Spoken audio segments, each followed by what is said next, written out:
മലയപ്പൂലയന മാടത്തിൻ മുറ്റത്ത് മഴ വന്ന നാളൊരു വാഴ നട്ടു.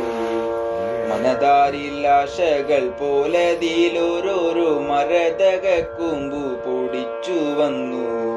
ചെറുവാഴത്തയ്യിനു വെള്ളമൊഴിക്കുവാൻ മറവി പറ്റാതില്ലവർക്കു ചുറ്റും. അനുദിനമങ്ങനെ ശുശ്രൂഷ ചെയ്കയാൽ അതു വേഗം വേഗം വളർന്നു വന്നു. അതിനൂടെ മാറ്റോലി ചക്രവാളം തകർത്തലറുന്ന മട്ടിലവനു തോന്നി. പകലിന്റെ കുടർമാല ചുടുചോരത്തിളി കൂടി ചകലത്തിലമരുന്ന അന്തിമാർക്കൻ. ഒരു മരപ്പാവ പോൽ നിലകൊള്ളും മലയാനിൽ ഒരു തുള്ളി രക്തമാ കവിളിലെങ്ങും. കുലതോളിലേന്തി പ്രതിമ പോലങ്ങനെ മലയനാ മുറ്റത്തു നിന്നുപോയി.